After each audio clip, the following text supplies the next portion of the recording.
Halo guys, balik lagi ke channelnya Mimin. Gimana kabar teman-teman semua? Semoga baik-baik aja ya. Oke, di video kali ini mari kita review drama yang berjudul Agent Kim Reactivated. Kayaknya seru sih. Bagaimana reviewnya? Ini dia. Bye Mimin. Cerita bermula dari seseorang ayah tunggal yang bernama Manajer Kim ataupun kita sebut aja Pak Kim, di mana dia itu adalah orang yang kerja kantoran biasa dan dia selalu menghindarin konflik dengan orang lain. Contohnya ketika dia ini lagi bermasalah sama orang kan, padahal yang salah orang itu yang nabrak dia, tapi tetap aja dia yang minta maaf dan gak ngelawan sama sekali. Bahkan ketika dia ditonjok kayak gini, dia juga untuk memilih diam aja dan langsung pergi meninggalkan tempat tersebut seolah-olah nggak terjadi apa-apa. By the way, Pak Kim ini memiliki seorang anak perempuan yang sudah beranjak remaja dan sekarang sedang duduk di kelas 11 SMA. By the way, karena dia adalah ayah tunggal, dia yang menyiapkan semuanya, nyuci, nyetrika, pokoknya semua-semuanya deh pekerjaan rumah dia yang menyiapkannya. Walaupun hubungannya sama anaknya nggak terbilang deket banget, tapi ya mereka masih sering ngobrol gitulah. Karena dia hanya sebagai pegawai biasa, jadinya dia nggak punya kendaraan. Jadi setiap pagi dia itu nggak ada ngantar Minji. Jadi mereka berdua itu berangkat secara terpisah menggunakan bus. By the way, dia mempunyai tetangga di mana bapak itu bernama Pak Im dan dia adalah seorang penatu gitu yang dia nggak terlalu dekat juga lah sama manajer Kim ya kan. By the way, anaknya si Pak Kim ini Minji itu suka sama seseorang yang bernama Kim Nam Hoon. Ya walaupun dia berangkat setiap hari menggunakan kendaraan umum, dia senang-senang aja karena tiap hari jumpa sama Kim Nam Hoon itu ya kan. Oh ya, by the way, Pak Kim ini dia bekerja di sebuah perbankan gitu, kayak di bank. Jadi pada waktu itu kan dia itu mau membicarakan klaim dari atasannya dia yang katanya nggak ada kwitansinya. Cuma si atasannya ini nggak peduli karena dia adalah bos. Jadi udah bebankan aja ke perusahaan, walaupun itu udah urusan pribadinya dia. Lagi dan lagi, Pak Kim memang nggak mau nyari masalah sama orang lain. Setelah itu dia buka komputernya mencari alat pertahanan diri. Nah ketahuan lah dia sama Sanga kan. Sanga ini adalah rekan kerjanya dia dan Sanga nanya itu untuk siapa. Tadi itu kan untuk barang-barang cewek. Kata manajer Kim itu untuk anaknya dia si Minji. Terus kata Sanga, ya udah aku kebetulan mau ke Serba. Ntar pas pulang kerja jam 6 aku temenin ya untuk beli hadiah sama anak kamu. Oke deh kata manajer Kim. Oh iya, Minji itu punya seorang teman yang bernama Hyeryong. Mereka tuh beda kelas tapi ya lumayan sering ketemulah mereka. Tapi walaupun gitu ada dua trio racun lah yang gak suka sama si Minji ini. Si janda pirang tuh sama dua temennya. Jadi mereka tuh sering banget ngejekin si Minji karena Minji gak punya ibu. Jadi mereka bilang bahwa Minji tuh kayak bau duda, bau orang anak yang gak punya ibu gitu-gitulah. Terus kan sorenya itu sesuai dengan yang dibilang sama Sang A, dia menemanin Pak Kim untuk beli hadiah untuk Minji. Nah untuk beli kuenya disuruhlah sama Sang A untuk antri karena dia udah pesankan, udah ada barcode-nya, tinggal nanti tunjukkan barcode-nya, dia udah kirim ke HP-nya Pak Kim. Masalahnya HP Pak Kim ini super duper jadul banget, ya kayak gitu HP kolo-kolo, nggak bisa ya kan, hampir aja dia nggak dikasih dan suruh antri manual. Untung aja Sang A datang karena dia kan mau beli pakaian juga tuh untuk Minji, akhirnya mereka dapat kuenya. Cuma masalahnya Pak Kim gak mau kalau misalkan pakaian itu dibelikan untuk anaknya, kayak terlalu mahal katanya.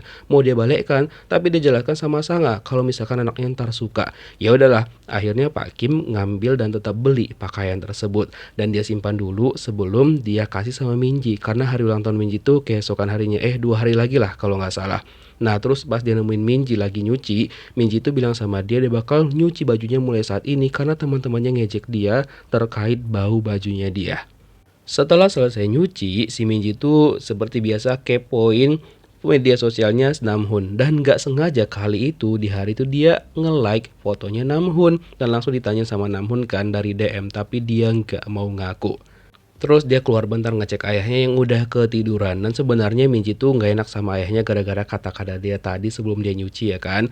Jadi dia bilang sama ayahnya untuk istirahat aja dan biar besok tuh diberesin semuanya. Nah pas besok paginya kan Pak Kim bangun, dia lihat Minji udah berangkat sekolah dan ternyata bener dong piring dicuci sama dia dan rumah diberesin sama Minji. Nah sesampainya di sekolah, Minji tuh nyari baju olahraganya kan dipinjam tuh sama Hyeryong. Dia tanya lah sama Hyeryong, Hyeryong bilang aku udah balikin kok, aku taruh di meja kamu. Dan yang ternyata si trio racun itu membuangnya di tong sampah dong baju olahraganya si Minji. Minji udah hopeless banget kalau misalkan dia nggak bisa ikut kelas olahraga kan. Terus tiba-tiba si Namhoon tuh ngasih baju olahraganya dia. Kata dia sama Minji, mungkin agak kecut karena aku baru siap olahraga, tapi nggak apa-apa pakai aja. Dan trio racun itu marah gara-gara Minji dipinjamin bajunya si Namhoon. Oh ya, di sisi lain, selain manajer Kim, ini juga menceritakan tentang Song Han-soo. Dia adalah orang yang melatih anak-anak di bidang silat ataupun taekwondo gitu. Dan selain dia, ada lagi nih satu lagi yang bernama Park Jin Chol, di mana dia lumayan sering bantuin anak-anak TK nyebrang.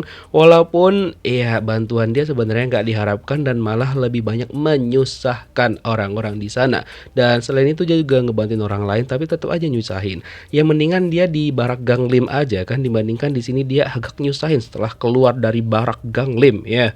Nah, by the way, dia juga suka main game, gak tahu kerjaan utamanya itu apa.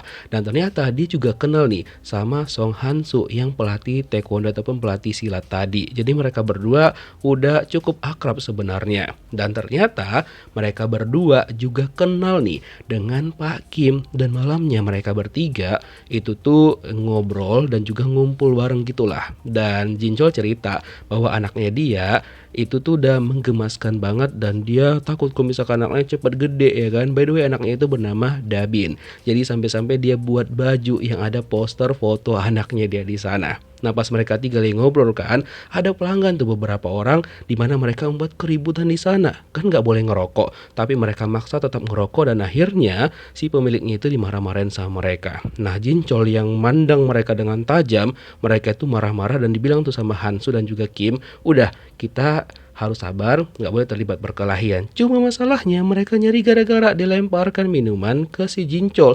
Langsung marahlah Jinchol dan dia hajar orang-orang di sana dan kalahlah mereka semua. Nah, Pak Kim nggak mau ikut-ikutan, dia malah pulang duluan. Si Hansu sampai geleng-geleng kepala. Dan kepala Jinchol dipukul tuh sama Apar dong. Untung aja nggak kenapa-kenapa karena dia kuat banget kan. Alhasil dia bereskan orang-orang di sana, dilemparkan keluar juga sampai kaca jualan itu pecah. Terus dibilang sama Hansu, udah stop stop. Dan ternyata polisi datang dan mereka kena door ini. Aduh, kasihan. Besok paginya pas Pak Kim itu ngecek baju anaknya kan, kok ada si Namhoon, siapa itu? Anaknya malu dong, ya dia suka sama Namhoon kan. Terus dia mau balikin baju olahraga Namhoon itu dan mereka ngobrol lah berdua. Dan Namhoon langsung ngebahas tentang si Minji yang nge-like postingan dia. Terus dibilang sama Minji, enggak kok aku nggak punya media sosial. Lalu dichat lah sama si Namhoon dan ternyata ya bunyilah HP-nya si Minji. Tapi si janda pirang sama dua pembantunya ini nggak suka melihat itu. Jadinya si dua pembantu tadi bilang sama si Minji kan, si Hyeri nemuin kamu tuh, mau jumpa katanya. Udah ditemuin lah si Hyeri kan sama si Minji dan Hyeri langsung nampar dia. Gak ada babi bu, langsung nampar dan juga ngejek terkait orang tuanya Minji. Emang janda pirang ini meresahkan banget ya kan. Dan karena Minji itu udah emosi jiwa dan dia juga berusaha untuk pergi dari sana, dia malah dipukul berkali-kali sama si janda pirang ini, si Hyeri ya kan. Dan Minji membela dirinya lah dan akhirnya dia malah ngelawan mereka bertiga. Dia pukul juga mereka, dia balas pukulan orang-orang tadi. Tapi masalahnya ya seperti biasalah, kalian tahu playing victim lah 3 biji itu. Jadi dipanggil lah Pak Kim dan dia langsung buru-buru ke sekolah. Dan orang tuanya si Hyeri itu adalah salah satu donatur ataupun donatur terbesar lah di sekolah itu. Ini bapaknya dia yang bernama Ju Gang Chan. Terus kan ini itu bernama ya Gigi Emas. Cuma nggak tahu peran dia di sini ngapain. Entah dia anak buahnya si Jugang Chan, nggak tahu juga. Cuma dia disuruh melakukan sesuatu dan ada kayak perubahan rencana gitu. Cuma belum disebutkan rencana apa yang bakal dilakukan dan juga dijalankan sama si Gigi Emas ini. Oh ya, by the way, orang tuanya si Hyeri itu udah datang ke sekolah dan juga manajer Kim sampailah dia ke sana kan. Lalu dia minta maaf atas apa yang dilakukan sama anaknya. Karena emang kan yang seperti dia bilang tadi, bahwa dia nggak mau terlibat masalah. Jadi dibilang sama Minji kan, dia itu nggak salah yang mulai duluan si Hyeri janda pirang itu. Tapi tetap aja ya manajer Kim minta maaf sambil berlutut kayak gini. Dan hal itu membuat Minji kayak malu banget gitu loh. Dan untung aja ayah Hyeri itu kayak ya udahlah nggak memperpanjang masalah tersebut. Walaupun ibu Hyeri tetap mau memperpanjang, tapi ayahnya bilang udah nggak apa-apa. Walaupun ada isyarat untuk memindahkan si Heri, nggak tahu pindah kelas atau pindah sekolah ya.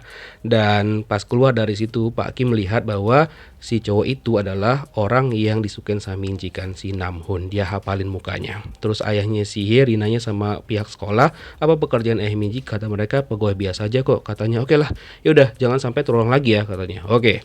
Nah terus Pak Kim kan ngejar Minji. Dia tanya, Minji, Minji maaf ya, aku percaya kok sama kamu. Ayah percaya, cuma kayak mana lagi? Nah, tapi Minji tuh kesal sama ayahnya. Dia bilang, ya harusnya tetap belain aku lah. Jangan kayak berlutut gitu, sementang kita lebih miskin pada mereka. Aku benci sama ayah, pokoknya aku nggak mau tidur hari ini di rumah, katanya gitu. Dia mau tidur di rumahnya si Heryong katanya. Terus dibilang sama si Pak Kim kan, udahlah tidur di rumah aja kan besok ulang tahun kamu, kata Minji. Nggak, aku benci hari ulang tahun aku, katanya. Karena di hari ulang tahunnya Minji adalah hari yang sama dengan dia kehilangan ibunya ataupun istrinya Pak Kim. Setelah itu Pak Kim pergi ke makam istrinya.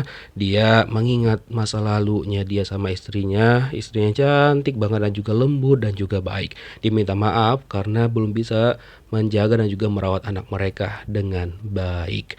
Nah, terus setelah dia pulang ke rumahnya, dia lihat tuh di kamarnya si Minji nggak ada. Dan beneran Minji tuh nggak pulang sama sekali. Tapi tetap dia tungguin.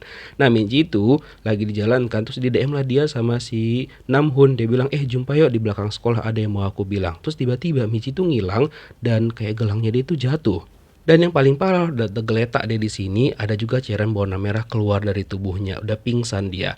Nah, Pak Kim terus-terusan nelpon Minji, nggak ngangkat-ngangkat. Sampai besok paginya dia udah nyiapin kue, makan gitu kan, dan hadiah. Tetap aja Minji tuh nggak ngangkat teleponnya. Dia telepon lah si Hyeryung, karena kan sempat dia simpan nomornya dikasih sama Minji. Terus dia tanya, Hyeryung bilang, nggak ada kok om, nggak ada.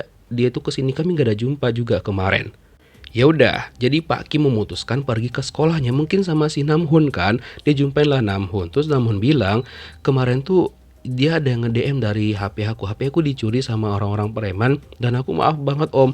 Aku nggak tahu, aku taunya mereka jumpa di belakang sekolah dan aku telat waktu itu dan nggak ada di situ. Ya udah pergilah Pak Kim ngecek ke belakang sekolah dan dia menemukan ada cairan berwarna merah di sana cukup banyak kayak gini, dan dia juga menemukan ada jepitan rambut dan itu punya si janda pirang Hiri Lucnut bangke ini memang, ya kan? Jadi Pak Kim itu udah emosi jiwa ya kan, dan dia langsung curiga sama si janda pirang Hiri itu dan dia pergi sebentar.